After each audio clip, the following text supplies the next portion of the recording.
కూచిపూడి అత్యద్భుత భారతీయ సాంప్రదాయ నృత్య రీతులలో ప్రధానమైనది. కూచిపూడి హిందూ పురాణాల ఆధారంగా నాటకాలు మరియు నృత్యాలను ప్రదర్శించే యాత్రికుల బృందం అయిన భాగవతులతో అనుబంధం కలిగి ఉంది. ఈ భాగవతులు ఆంధ్రప్రదేశ్లోని కూచిపూడి గ్రామం నుండి ఉద్భవించారని చెప్పబడింది. అందుకే ఈ నృత్య రూపానికి కూచిపూడి గ్రామం పేరు పెట్టారు. కూచిపూడి యొక్క మూలాలు మొదటగా ప్రజలకు కథలను వివరించడానికి డ్యాన్స్ డ్రామాలో యక్షగాన నృత్య రూపకంలో జానపదుల ద్వారా ప్రదర్శింపబడేది. ఈ నృత్య రూపం దాని సంక్లిష్టమైన నృత్య మనోహరమైన కదలికలు మరియు సూక్ష్మముఖ కవళికల ద్వారా వర్గీకరించబడుతుంది. ఇది నాట్యం ద్వారా చెప్పడం వల్ల ప్రాచుర్యం పొందినది. 13వ శతాబ్ద కాలంలో పరమ వైష్ణవుడు మరియు కవి అయిన సిద్ధేంద్ర యోగి తన గురువు తీర్థనారాయణ యోగి ఆధ్వర్యంలో కృష్ణలీల తరంగిణి రచించారు. ఇది ప్రస్తుత శాస్త్రీయ కూచిపూడికి మూలం. సిద్ధేంద్ర యోగి కూచిపూడి అభివృద్ధిలో ప్రధాన పాత్ర పోషించారు. అతను నృత్య రూపాన్ని సాధారణ జానపద కళ నుండి అధునాతన మరియు శుద్ధి చేసిన శాస్త్రీయ నృత్య రూపంగా మార్చిన ఘనత పొందారు. ఆధునిక యుగంలో పద్మభూషణ్ డాక్టర్ వెంపటి చినసత్యం గారు కూచిపూడి నాట్యానికి చేసిన సేవలు అజరామరం. ఆయన శిష్యకోటి పరంపర ఇంకా నేటికి కొనసాగుతూనే ఉంది. పద్మభూషణ్ డాక్టర్ శోభానాయుడు, డాక్టర్ ఆనంద్ శంకర్ జయంత్ ఇలా ఎంతోమంది కళా నిష్ణాతులు కూచిపూడి నాట్యానికి వన్నె తెచ్చారు. కూచిపూడి ముఖ్యంగా తాళం, లయ, అభినయం, నాట్యం, రస, లాస్య, తాండవ అనే కీలక సూత్రాలపై ఆధారపడి ఉంటుంది. కూచిపూడి నృత్యకారులు తాళం, లయకి అనుగుణంగా సంగీతం యొక్క వేగానికి సరిపోయేలా వారి కదలికలను స్వీకరించగలగాలి. హావభావాలు, ముఖ కవళికలు వ్యక్తీకరిస్తూ అభినయం చేయాలి.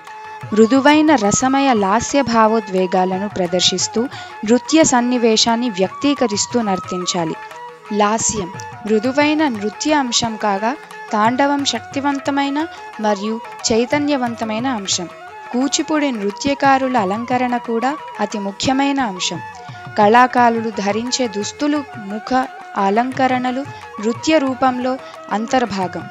ఇవి కళాకారుల హావభావాలు, వ్యక్తీకరణలు మెరుగుపరచడానికి ఉపయుక్తమవుతాయి. కూచిపూడిలో ముఖ్యంగా 3 అంశాలు కలవు. మొదటిది నృత్య, రెండవది నృత్య, మూడవది నాట్య. నృత్య అనగా స్వచ్ఛమైన నాట్యం. ఇది అందమైన కదలికల ద్వారా లయను ప్రదర్శించడం. ఇందులో ఫుట్వర్క్కి ప్రాధాన్యం ఉంది. ఇది శారీరక కదలికలలో ముఖ్యమైనవి చారి, రేచిక, అంగహారాలు, కరణాలు, భ్రమరీలు, నృత్యహస్తాలు మొదలైనవి వాటిని కలిగి ఉంది. నృత్య ఇది రస మరియు భావాలను ప్రతిబింబిస్తుంది. ఇందులో అభినయం, కళ్ళు, కనుబొమ్మలు, పెదాలు ముఖ్యమైనవి. ఇందులో నర్తకి యొక్క భావానికి ప్రధాన ప్రాముఖ్యత ఉంది. ఇది ఆంగిక, వాచిక మరియు సాత్వికం అనే 3 అభినయ రూపాలను మిళితం చేస్తుంది. నాట్యం అంటే భావరస మరియు అభినయ కలయిక అనగా సాహిత్యం, సంగీతం మరియు నాటకం మిళితమైన కూచిపూడి నృత్యం. ఇది ముఖ్యంగా కథలను వివరించడానికి ఉపయోగపడే అంశం. కూచిపూడిలో చతుర్విధ అభినయాలు కలవు. అవి 4 రకాలు. మొదటిది ఆంగికాభినయం, రెండవది ఆహార్యాభినయం, మూడవది వాచికాభినయం, నాలుగవది సాత్వికాభినయం. ఆంగికాభినయం అంగములు అనగా శరీర భాగాలు. శరీర భాగాలతో చేసే అభినయం వల్ల దీనికి ఆంగికాభినయం అనే పేరు వచ్చింది. ఆహార్యాభినయం ఆహార్యం అనగా వేషము, వస్త్రధారణ. ఈ రెండిటి మూలముగా అభినయించడమే ఆహార్యాభినయం. వాచికాభినయం వాచికం అనగా మాట. నర్తకి మాటతో పాటు అభినయించడమే వాచికాభినయం. సాత్వికాభినయం సత్వం అనగా మనస్సు. మనస్సు లగ్నం చేస్తూ అభినయించడమే ఈ సాత్వికాభినయ ముఖ్య లక్షణం. కూచిపూడి నాట్యంలో వివిధ రకాల కూర్పులు ఉన్నాయి. అవి వర్ణం, తిల్లానా, పదం, జావళి, శబ్దం, కీర్తన.